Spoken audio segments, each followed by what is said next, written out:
The moment you showed your other half, their confidence didn't crack, it evaporated. That is the line they wish they could erase from reality. Not because it sounds dramatic, but because it describes the exact second their inner world collapsed. You didn't raise your voice. You didn't threaten anyone. You didn't attack. You simply revealed the part of you they were never supposed to see. And their jaw didn't drop out of surprise. It dropped out of fear. Let's be brutally clear from the first breath. They were never ready for the full version of you. They were only comfortable with the version they could predict, manage, underestimate, and quietly feel superior to.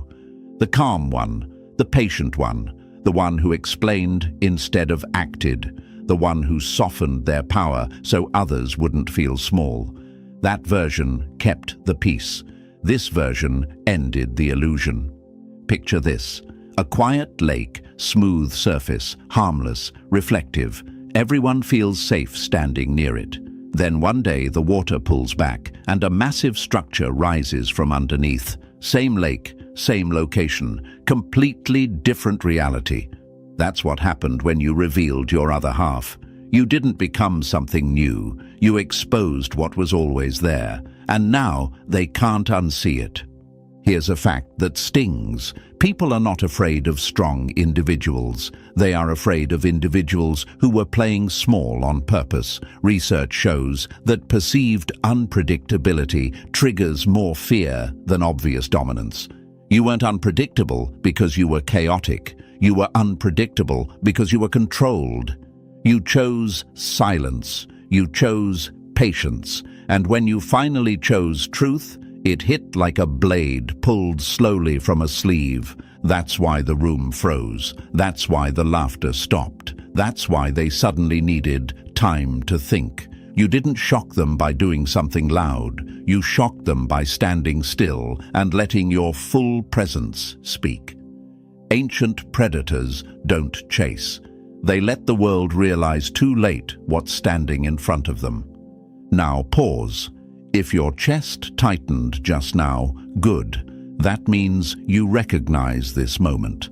And chosen one, before we continue, thank you for being here. Don't forget to pay this message back by pressing like and subscribe so it reaches others who are standing on the edge of revealing themselves. This is not about hype. It's about responsibility. Thanks for being part of this mission. You are part of a force that refuses to stay hidden. Now let's go back, because this didn't start when you revealed your other half. It started long before that. They were comfortable because you made them comfortable. You translated yourself. You slowed down. You explained things twice. You dimmed your instincts. You let them believe they were ahead of you. That wasn't weakness. That was restraint. And restraint is invisible to people who only understand aggression. Then came the moment. Maybe it was a sentence you finally said out loud. Maybe it was a decision you made without consulting anyone. Maybe it was the calm way you walked away without begging, defending, or over-explaining. Whatever it was, it revealed something sharp, deliberate, and unbothered. That's when their inner alarms went off. You saw it in their eyes. The microsecond delay, the forced smile, the sudden respect mixed with panic. That was the realization. This person is not who we thought. And once that thought enters the mind, it doesn't leave. It multiplies.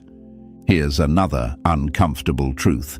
The universe has a way of hiding power in plain sight until the timing is perfect. Ancient stories weren't obsessed with monsters for fun. They were obsessed with transformation. The scariest figures were never loud. They were patient. They waited until the reveal meant something.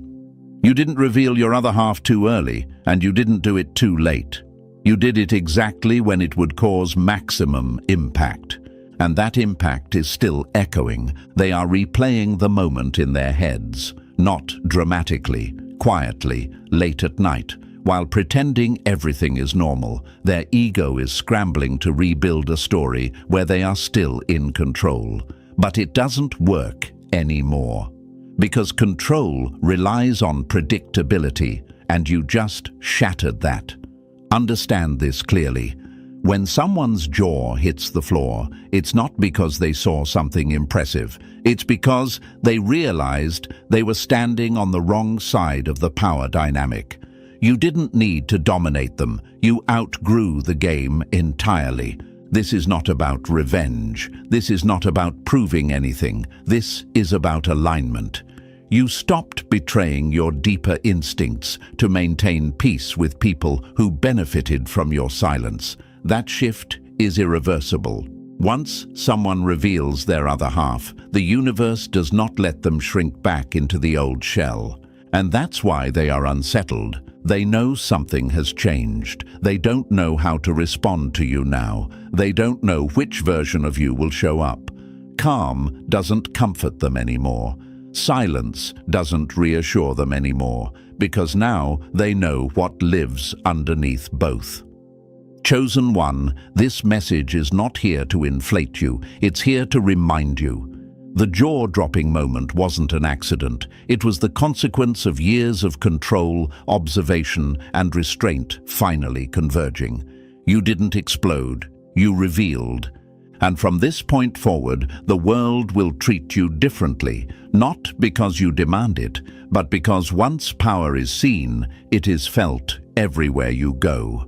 And now, chosen one, before we cut any deeper, pause right here. Not because things are slowing down, but because this is the point where people either lean in or quietly disappear. If you're still here, it means something in you recognized what was said. The moment you revealed your other half wasn't random, and what follows is not for casual listeners. This is for the ones who felt the shift in the room, saw the reactions change, and realized, yeah, they saw it too. So if you're ready to stay with this all the way through, leave a comment with 777. Not for superstition, not for trends, but as a signal. A signal that you're aware, present, and willing to walk through this without flinching. And if this message is hitting harder than expected, showing support through a like, subscribe, or even a super thanks helps push this truth further. Every bit of support keeps messages like this alive and reaching the ones who need to hear them at the exact right moment. Now take a breath. What comes next breaks this down step by step. How the reveal happened, why it rattled them so deeply, and what it unlocks for you moving forward. If you're truly a chosen one, you'll feel the pull to stay until the very end. Let's begin. Number 1. The day your truth backhanded their fantasy and left them speechless. You didn't destroy them by attacking. You destroyed them by existing without permission. That was the moment everything snapped. Not slowly, not politely, instantly. They had been living inside a comfortable lie where you were small, manageable, predictable, a harmless character they could overlook, interrupt, or mentally place beneath themselves. And then your truth showed up. No warning, no apology, no explanation, just presence, raw, grounded, awake, and it slapped their delusions so hard their inner world stalled like a broken machine. Understand this clearly, because this is where most people misunderstand what happened. The truth that hit them was not dramatic.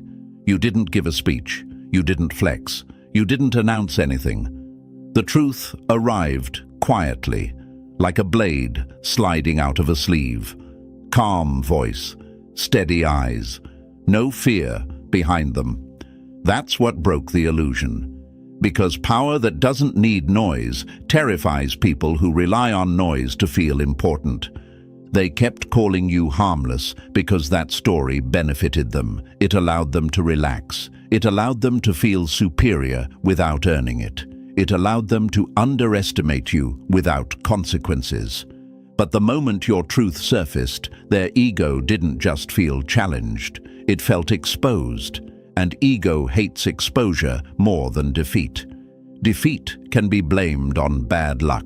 Exposure leaves no excuses. Let's say the quiet part out loud. The version of you they met was not new. It was built slowly, painfully, over time, forged through disappointment that forced you to think deeper, through betrayal that taught you restraint instead of reaction, through being overlooked so often that you learned how to observe instead of explain. While they were busy performing confidence, you were building substance. While they were talking, you were studying. While they were assuming, you were preparing. That's why their reaction wasn't loud anger. It was internal collapse. They saw the intensity you hid because people kept telling you to tone it down. They saw the focus that doesn't come from anxiety, but from calculation. They saw the stillness that only comes from someone who knows exactly what they are capable of and doesn't need to prove it. And that realization hit them all at once, not in words, in their nervous system. Here's something most people never hear. Humans fear what they can't place on a hierarchy. If they can't tell whether they're above you, below you, or beside you, their mind starts panicking. You stopped fitting neatly into their mental boxes. You weren't loud enough to dismiss. You weren't passive enough to dominate. You weren't chaotic enough to predict. That ambiguity is deadly to insecure people. At this point, questions started racing through their heads, whether they admitted it or not. When did this happen? How long has this been there? Did we miss something? Have they always been like this? Those questions are dangerous, because once someone starts questioning their perception of you, they start questioning their perception of themselves. And here's the part that really shook them. You weren't afraid anymore. Not of being misunderstood, not of being disliked, not of outgrowing them so fast it leaves emotional whiplash behind. Fear used to make you explain yourself. Fear used to make you soften your words. Fear used to make you shrink your instincts to keep the peace. That fear is gone now, and without fear, your presence carries weight whether you speak or not. Think about it like this. A storm doesn't announce itself. It doesn't ask permission. It doesn't negotiate with the sky. It just arrives, and everything else has to respond. That's what your truth felt like to them. Not chaos, not drama, pressure, unavoidable pressure. They realized something else in that moment too. You were never desperate for their approval. You were tolerating them, and tolerance looks a lot like submission to people who don't understand restraint. The second tolerance ends, the power balance flips. That flip is what made their jaw hit the floor. You might be wondering, why did this bother them so much? Simple. Because they benefited from the old version of you. Your patience made them comfortable. Your silence made them bold. Your kindness gave them room to feel important without being competent. When you stepped out of being digestible and into being undeniable, you removed the cushion they were leaning on. And let's be honest, some of them built their identity around being ahead of you, smarter than you, more capable than you, more dominant than you. When your truth surfaced, it didn't just challenge that identity, it erased it. Overnight. No debate. No appeal. Here's a fact that should settle something in your mind. The human brain reacts more strongly to unexpected authority than expected dominance. That's why people panic when someone they underestimated reveals clarity, composure, and control. You didn't overpower them, you disoriented them, and disorientation is far more unsettling. You didn't reveal your truth to punish anyone. You revealed it because pretending was costing you too much energy, time, self-respect. You got bored of playing smaller than your awareness, and boredom, not anger, is what ends eras. Anger still cares. Boredom moves on. This is why they keep replaying that moment. The tone of your voice, the way you didn't rush, the way you didn't defend yourself, the way you didn't need their reaction. They felt it instantly. This person has crossed a line we can't follow. Not because you're better, but because you're done performing. Chosen one, let this land fully. That slap wasn't loud, but it echoed. It echoed through their assumptions, their confidence, their memory of you. They now have to reconcile two versions of reality. The version where they felt safe underestimating you, and the version where they realize they were never seeing the whole picture. And there is no going back to the old one. You didn't break them. You woke them up to the truth they were avoiding. And people hate awakening when it doesn't happen on their terms. That's why their reaction wasn't celebration. It was shock. Because your truth arrived fully formed and it didn't ask for validation. This is the foundation. Everything that follows builds on this moment. The slap wasn't the end, it was the beginning. Similarly, rewrite this next section in 1,200 words with same tone and style we have in previous section of our script. Add 3 to 4 quotes and 3 to 4 metaphorical examples, like, imagine this. Answer questions that might come in their mind. Number 2, you were never powerless. You were holding the leash the whole time. You didn't lose control, you delayed it. That's the truth they weren't built to handle. They mistook your quiet for weakness because weak people assume silence means absence. They never considered the more dangerous option, that you were watching, measuring, calculating how far things could go before consequences became unavoidable. You weren't surviving them, you were managing them. Kindness was never softness. Kindness was restraint, and restraint is terrifying once it's removed. Imagine someone playing with a thermostat in a room, laughing, getting comfortable, turning the heat up and down without thinking. They assume the room just reacts on its own. Then one day, they realize someone else has had their hand on the dial the entire time. That's what just hit them. You weren't reacting to their behavior, you were regulating it. Every time you let them win, you were protecting them from themselves. Every time you walked away instead of responding, you spared them consequences they weren't ready to face. Every time you stayed calm while they tested you, you were giving mercy they never earned. They called it passivity because the alternative was admitting you had control and chose not to use it. Here's what shook them. Control doesn't always look like dominance. Sometimes it looks like patience, so deep it feels invisible. You allowed chaos to exist within limits. You let disrespect breathe just long enough to expose itself. And the moment you stopped buffering the impact, everything changed. You didn't raise your voice, you removed the ceiling. That's why the shift felt violent, even though you barely moved. They suddenly realized every interaction, every tone, every boundary had been set by you. You controlled the pace. You controlled the distance. You controlled how far things could go before snapping back into place.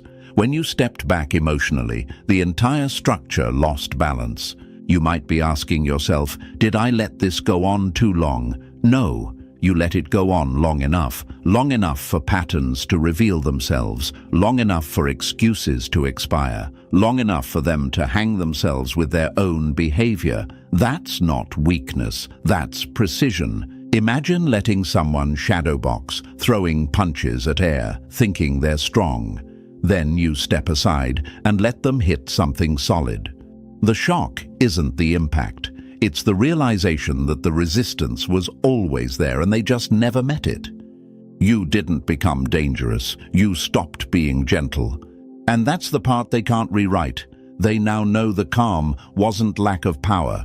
It was discipline, and discipline always scares people who rely on impulse. You controlled the temperature of every interaction. When you finally let the room go cold, they felt it instantly. This wasn't revenge, this was gravity, and gravity doesn't negotiate. Number 3. The second you stopped pretending, their reality split in half. You didn't shatter their world by force. You stepped aside and let it fall. That was the moment.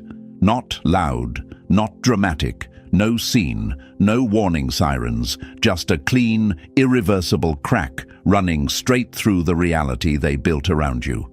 The reveal didn't scream because it didn't need to. Screaming is for people who still need to be believed. You had already crossed that line. All you did was stop pretending, and their illusion collapsed under its own weight. They were standing on a version of you that no longer existed, a padded version, a softened version, one that absorbed disrespect, smoothed tension, and kept their ego safe from friction. You didn't realize how much support you were providing until you removed it. The moment you stopped cushioning their ego, they felt the drop. Not emotionally, structurally. Imagine leaning against a wall for years without knowing it's being held up by someone else. The day that person steps away, the wall doesn't wobble.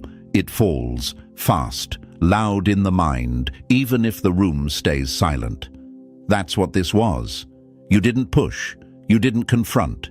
You simply withdrew the energy that was holding their fantasy together. You didn't change the story. You removed yourself from it.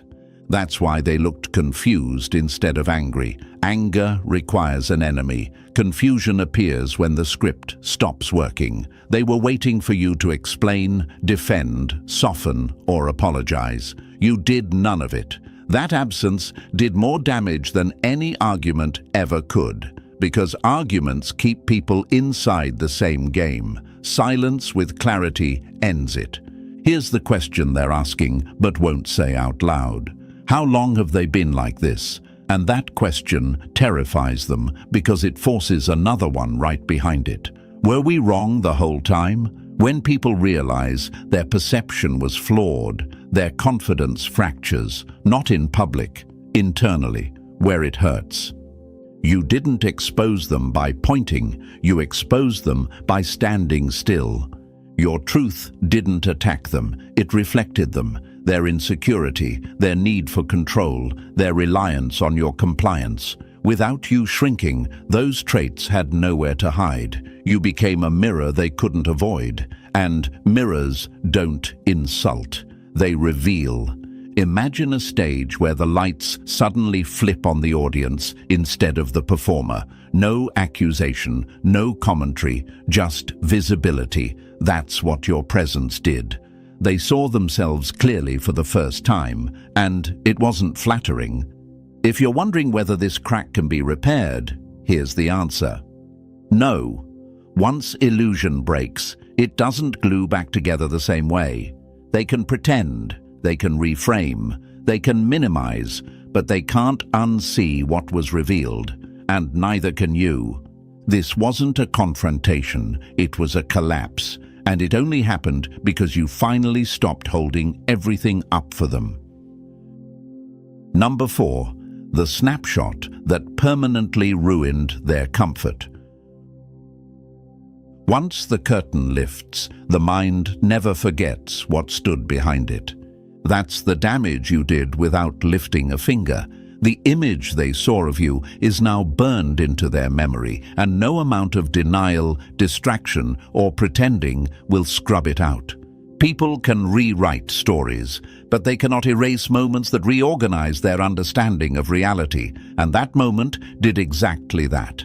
Quietly, cleanly, permanently. You didn't overwhelm them with everything you are. You showed them just enough to crack their confidence, just enough to destabilize the narrative they'd been living inside. You revealed a glimpse, not the whole map, and that's what makes it unbearable for them. If you had shown everything, they could label it, reduce it, explain it away. But you didn't. You left gaps, and the human mind fills gaps with fear. Imagine seeing the entrance to a tunnel stretch into darkness with no visible end. You don't need to walk it to feel uneasy. You just need to realize it goes farther than expected. That's what you did. You reveal depth without showing the bottom. Now they're stuck wondering how far it really goes and whether there's a limit at all. Here's what's haunting them most. They can't go back to seeing you as small. Once the brain updates its assessment of someone's capacity, it doesn't downgrade easily. They might try to talk themselves out of it. They might minimize it out loud. But internally, the file has been updated. You're no longer safe. You're no longer less. You're unknown territory. You didn't prove you were powerful. You proved they were blind. That's a different kind of humiliation. Being beaten hurts. Being wrong rewires the ego. They now have to question every moment they dismissed you, every time they spoke over you, every time they assumed you were behind them instead of ahead. That rewind is brutal because it forces accountability without giving them a target to attack. You may be wondering, why does this feel unfinished? Because it is. You didn't give closure, you gave awareness. Closure comforts people. Awareness unsettles them. They don't know where your edge is. They don't know how much you were holding back. And they definitely don't know what you're capable of now that you're no longer hiding. You didn't leave a scar. You left a question mark. And question marks live longer than wounds. This image will resurface when they least expect it. In quiet moments, in comparisons, in situations where confidence used to come easily. You don't need to remind them. Their own mind does that for you. That's the power of a reveal done right. Number 5. The reckoning didn't chase them. It stood there looking like you. You didn't punish them. You became the consequence. That's the part they still can't wrap their head around. You didn't do anything to them. No revenge, no attack, no grand speech. You simply existed without filters, without shrinking, without buffering reality for them anymore. And somehow, that was enough to dismantle everything they thought was solid. They were prepared for conflict. They were not prepared for presence. Your face, your calm, your silence, your certainty became the reminder they couldn't escape. Not because you were judging them, but because they started judging themselves in your reflection. That's how mirrors work. They don't accuse, they reveal. And once someone sees themselves clearly, there's no hiding from the discomfort. Imagine walking into a room where the lights are suddenly brighter than you remember. Nothing changed about the room, only the visibility. That's what your truth did. Every awkward pause felt heavier. Every casual glance felt loaded. Every silence felt like pressure. Not because you were applying it, but because you were no longer absorbing it for them. You weren't haunting them, you stopped shielding them. That distinction matters. For a long time, you softened reality. You laughed things off. You ignored what felt off. You let moments slide so others could stay comfortable. When you stopped doing that, reality rushed in. And reality has weight. They mistook your protection for normalcy. Once it disappeared, they felt exposed. Here's why this hits so deeply. Human beings can tolerate criticism. They can tolerate conflict. What they struggle with is unfiltered truth. When you stopped explaining yourself, stopped reacting, stopped adjusting your energy to manage their emotions, they were left alone with their own behavior. That's unbearable for people who survive by distraction. You might be asking yourself, why do they seem more shaken now than when things were loud? Because noise distracts, silence clarifies, and your silence isn't empty anymore. It's grounded, intentional, final. You didn't become cold, you became exact. Now every interaction feels different to them, not hostile, just honest. And honesty is ruthless to people who relied on you being accommodating. You didn't corner them. You didn't confront them. You let them confront themselves. That's the consequence they never saw coming. Not punishment, not loss, awareness. And awareness, once triggered, doesn't turn off. They're not reacting to you. They're reacting to what your presence awakened in them. And that awakening didn't come wearing anger or chaos. It came wearing your face. Number 6, you didn't step above them. You made them realize where they stand.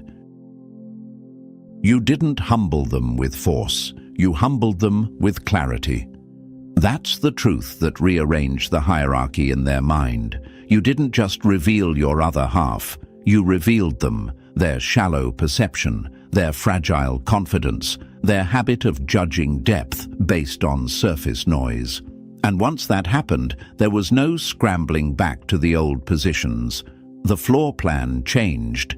They thought they knew the terrain because they only mapped what was visible, what they could label, what felt familiar. You exposed something they never accounted for, an underground world of awareness, discipline, restraint, and precision they didn't even know existed, and that realization put them exactly where they belong, not beneath you, not above you, but finally honest about the gap. Imagine walking confidently across land you think is solid, only to discover there's an entire structure beneath your feet you never noticed. You don't keep stomping after that. You slow down. You step carefully. You start measuring where you place your weight. That's what you've done to them. Their casual confidence evaporated. You didn't intimidate them. You corrected them. Correction is more painful than dominance. Dominance can be challenged. Correction forces acceptance. They now know they misjudged you, and misjudgment leaves a mark on the ego that praise never could. Every time they speak to you now, they hear their own assumptions echoing back. Every word is weighed, every move reconsidered. You might be wondering why they suddenly seem cautious, even respectful. It's not admiration, it's recalibration. They're rewriting their internal file on you in real time, trying to adjust without exposing how wrong they were. That's why the energy feels different, not hostile, just careful. You didn't grow louder, you grew undeniable. That's the shift they can't ignore. You're no longer someone they casually size up. You're someone they have to factor in. And people hate that transition because it means admitting they weren't as perceptive as they thought. Here's the quiet win. You didn't demand respect. You didn't ask for recognition. You didn't explain the depth they missed. You let them discover it themselves. And self-discovery cuts deeper than correction from the outside. They're in their place now, not because you pushed them there, but because the truth rearranged the room. And once truth does that, no one gets to pretend the old seating order still applies. You didn't climb over them. You exposed the ground they were standing on. Number 7. The moment you stood up and the shackles fell apart. Freedom doesn't ask politely, it snaps.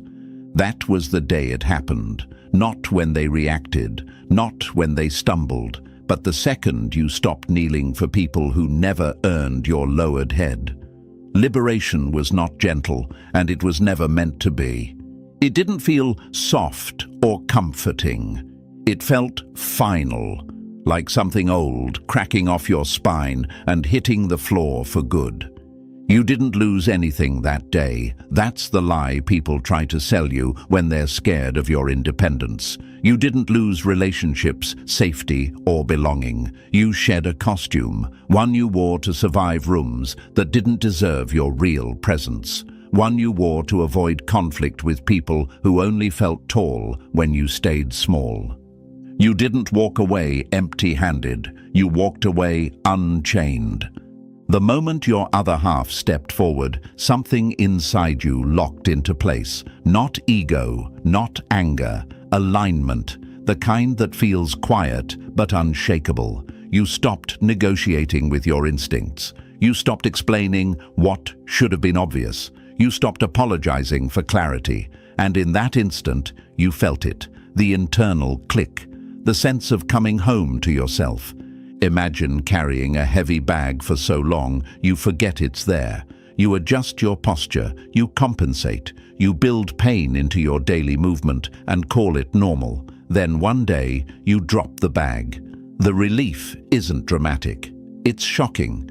That's what this was. You didn't just feel lighter. You realized how much weight you had been carrying for other people. Here's the part that matters most. You didn't just reveal yourself to them, you revealed yourself to yourself. You saw how much power you'd been sitting on, how much intuition you'd been muting, how much strength you'd been rationing out of fear it would make others uncomfortable. Chains don't always look like cages. Sometimes they look like compromise. That's why breaking free felt so sudden. You weren't imprisoned, you were conditioned. And conditioning breaks the moment awareness shows up. Once you saw it, you couldn't unsee it. You couldn't go back to shrinking without betraying yourself. If you're wondering whether this freedom will cost you people, here's the truth. It only costs you those who needed you restrained. And that's not loss, that's proof. You didn't break their expectations, you broke your chains. Number 8, they're not afraid of your actions, they're afraid you see everything. They don't tense up because of what you might do, they tense up because you already know. That's the fear trailing them now, quiet and constant, like a shadow they can't outrun. They don't fear your next move, they fear your awareness. They fear that look in your eyes that says you've already mapped the room, already clocked the dynamics, already understood who's pretending and who's panicking. And the worst part for them is this. Their body reacts before their mind can invent a lie. That's why the energy shifts when you enter. Conversations soften, jokes lose confidence, voices change pitch, eye contact breaks for half a second too long. None of this is conscious. Instinct always speaks first. Logic comes later to clean up the mess. And instinct already knows it misjudged you. Imagine a guard dog that suddenly realizes the person walking past the gate isn't prey or threat, but something that doesn't need to rush, something that watches. The barking stops, the stance changes. That's not fear of attack, that's recognition. You don't scare them by being dangerous, you scare them by being precise. They feel exposed around you because you stopped over-explaining, you stopped reacting emotionally, you stopped filling silence to make others comfortable.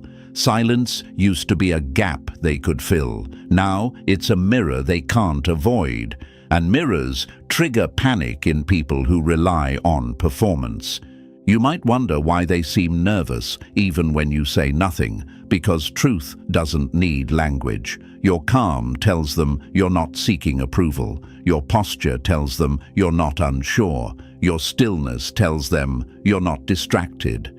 And that combination rattles people who survive by staying one step ahead of perception. The body confesses what the mouth denies. That's why their shoulders tighten. That's why they suddenly become careful with words. That's why they overthink simple interactions. They're not scared of confrontation. They're scared you've already reached conclusions they can't argue with. Here's the real shift. They no longer feel above you, but they don't feel equal either. They feel seen. And being seen without control is deeply unsettling. You're not chasing respect. You're not demanding space. You're simply occupying it fully. And now the fear follows them, not because you threaten their future, but because you've already exposed their past. That shadow doesn't leave. Because awareness, once recognized, can't be unseen. Number 9. The moment. They realized the board was never theirs. They didn't lose control that day. They discovered it was never in their hands. That's when the game flipped. Not with a fight, not with a declaration, with understanding, the kind that hits late and lingers longer than anger ever could. They finally saw the truth they'd been avoiding. You were never submitting. You were observing. You were never blending in. You were choosing when to stand out. And the second they understood that, the illusion of control collapsed completely. For a long time, your silence was convenient for them. They read it as agreement, as weakness, as compliance. It made them comfortable believing they were steering the interaction, setting the tone, holding leverage. But silence doesn't mean empty. Silence means space. And space is where strategy lives. Imagine someone bragging about winning a race without realizing the other runner never started sprinting. Then one day, the runner walks past them calmly while they're still celebrating. That's the embarrassment they're processing now. Not loss, miscalculation. Power doesn't announce itself, it reveals itself. Your calm used to make you look small to people who only understand noise. Now, it unsettles them. Because calm paired with clarity signals something final. You're not reacting, you're deciding, and decision-making is where power actually sits. They feel it every time you don't rush to speak, every time you don't explain yourself, every time you don't adjust your tone to manage their comfort. The rules they thought governed you no longer apply. And that's destabilizing, because it forces them to confront a painful realization. They were responding to a version of you that no longer exists.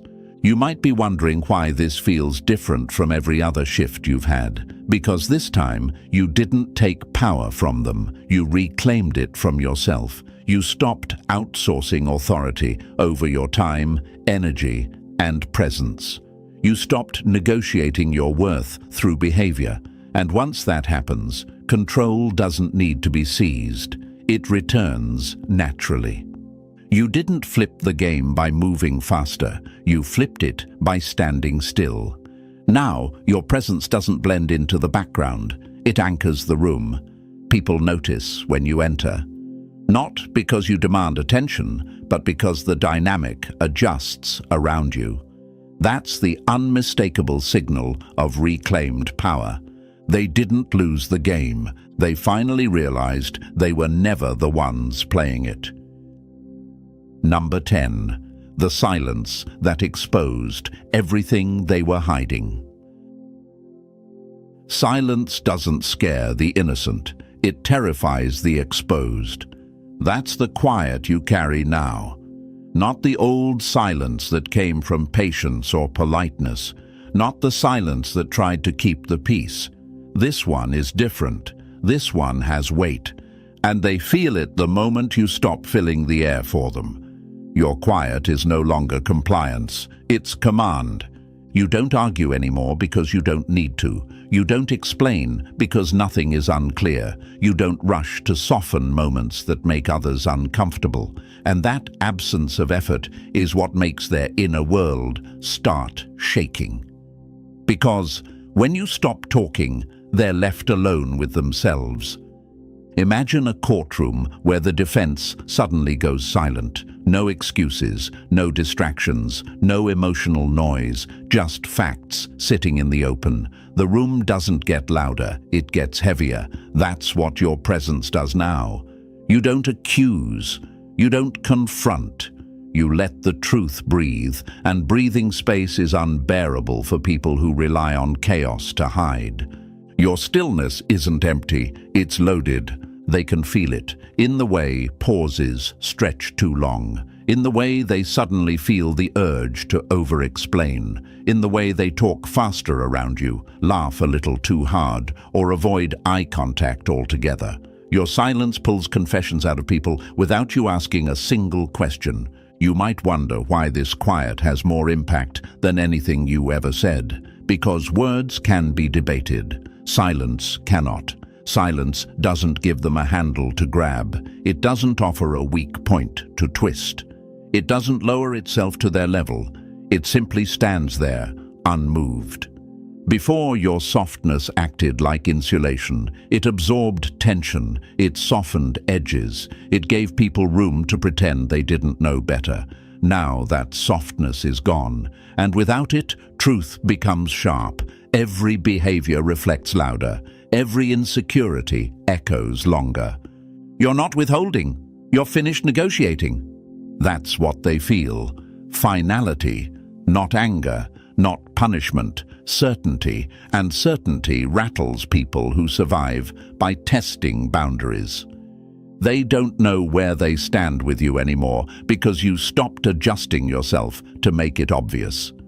This quiet doesn't need volume. It doesn't need explanation. It speaks through posture, timing, and restraint. And the more they try to ignore it, the louder it gets inside their own mind. You didn't become cold. You became unmistakable. And that's why their souls tremble when the room goes quiet. Number 11. The timeline. They assumed was theirs, just disappeared. They didn't lose you. They lost control of the ending. That's the quiet disaster they're still processing. They didn't lose a person. They lost a future they had already scripted in their head. A version of tomorrow where you stayed predictable, where you stayed adjustable, where your silence could be used, redirected, and shaped to support plans that were never truly yours. The second you woke up, that entire timeline collapsed. They were building on an assumption that you would always be there in the same role, the calm one, the reasonable one, the one who would keep absorbing pressure so things could move forward without friction. Their plans relied on your compliance, even if they never said it out loud. And when your silence stopped meaning agreement, every structure they built on top of it cracked. Imagine designing a bridge while assuming the ground beneath it will never move. Then, one day, the ground shifts. The bridge doesn't fail because of poor design. It fails because the foundation was never stable. That's what happened to their future. It wasn't ruined, it was exposed. You didn't derail their plans, you removed yourself from them. That's why they feel disoriented instead of angry. Anger needs someone to blame. Disorientation comes when the map stops matching reality. The leverage they thought they had evaporated the moment you stopped playing the role they assigned you. Not dramatically, logically. You might be asking yourself, why do they act like something was taken from them? Because in their mind, it was. They confused access with ownership. They confused familiarity with entitlement. They confused your patience with permanence. And now they're forced to face a future where none of those assumptions apply. Here's the uncomfortable truth. Their future didn't collapse because you changed. It collapsed because it depended on you staying the same. That's not partnership, that's projection. And projections don't survive contact with awareness. Awakening doesn't destroy futures, it reveals which ones were imaginary. Your awakening clarified things. It separated what was real from what was convenient. It showed which plans were mutual and which were built quietly around your silence. That clarity hurts, but it's clean. No drama, no chaos, just alignment. They didn't lose potential. They lost the illusion that your life was something they could schedule. And once that illusion breaks, there's no rebuilding it. Number 12. The moment the room started bending around you. You didn't demand attention. Reality adjusted itself. That's the day the shift became undeniable. You stopped orbiting people. You stopped revolving around moods, expectations, and invisible rules that were never meant to protect you.